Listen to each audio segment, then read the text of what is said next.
कहने का भाव कि रात्रि के 12 बजे बेटी के पिताजी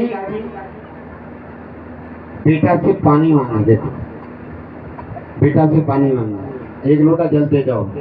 पता क्या कहेगा बेटा, अभी से हमारा आश्रय लेते हो, अभी तो आपके हाथ में चल रहे हैं, जब नहीं चलेंगे तब हम पिलाएंगे।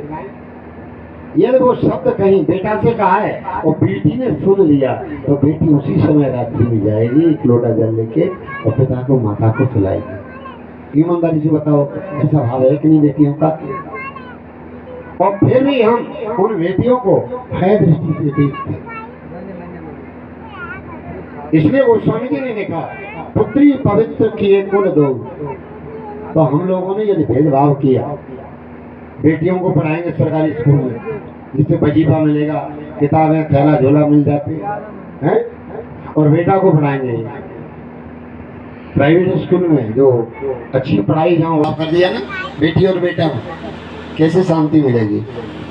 ध्यान दो, हम ये कहेंगे एक बार खिलाने में, पिलाने में, पहनाने उड़ाने में, पढ़ने लिखाने में यदि बेटी की एक दिन पढ़ाई हो जाएगी। ध्यान दो, बेटा जीवन पर्यंत तुम्हारे साथ रहेगा, सामने रहेगा, पर बेटी एक दिन पढ़ाई ससुराल में चली जाएगी। इसलिए जितना सहयोग बने उतना बेटी का करो, बेटा का भले ही कम कर दो।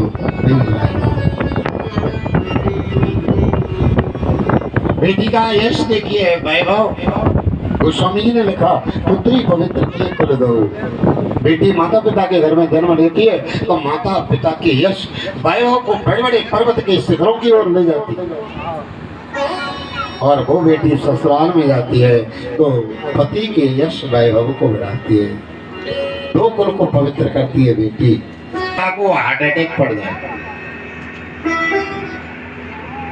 दुनिया के, बेटा बेटी में भेद मत करो।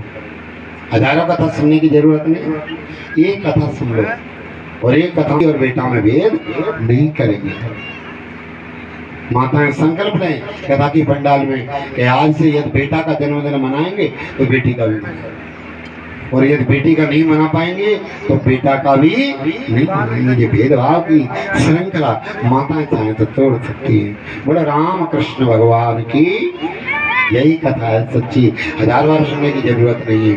भेदभाव को त्यागो, सबको एक दृष्टि से देखो। सिया राम मैं सब जगह जानी, करो प्रणाम जोर देव पानी। गर्दन ऋषि ने 9 कन्याओं को जन्म दिया, पर शादी के समय निवेदन किया मनु शत्रुघ्न जी से कि मैं शादी नहीं करना चाहता, यदि आप नहीं मानते हैं तो मैं शादी कर लूंगा, लेकिन मेरे जीवन में कभी उछाल आया भजन के लिए तो मैं भजन करने चला जाऊंगा। तुम्हारी बेटी को यदि उस समय कष्ट हुआ कदा यार रो पड़े, क्यों रो रही हो? बोले तुमने 9 कन्याओं को जन्म दिया और मैं अबला हूँ, इनके लिए भर कहाँ खोजू? आप चले जाएंगे तो इनका विवाह कैसे होगा? ब्रह्मा जी ने मानसिक सृष्टि में 10 ऋषियों को जन्म दिया। मरीच अत्र अंगसो पुरुष पुलाह कर दो, भ्रवर वशिष्ठ दक्षस्य दशमस्तत्र नारद। दशवें नारद जी, नारद जी को छोड़ करके 9 ऋषियों को बुलाया और एक एक बेटी का दान किया। मरीचि को कला नाम की बेटी विवाहित, अत्रि को अनुसुईया नाम की बेटी का विवाह किया, अंगिरा को श्रद्धा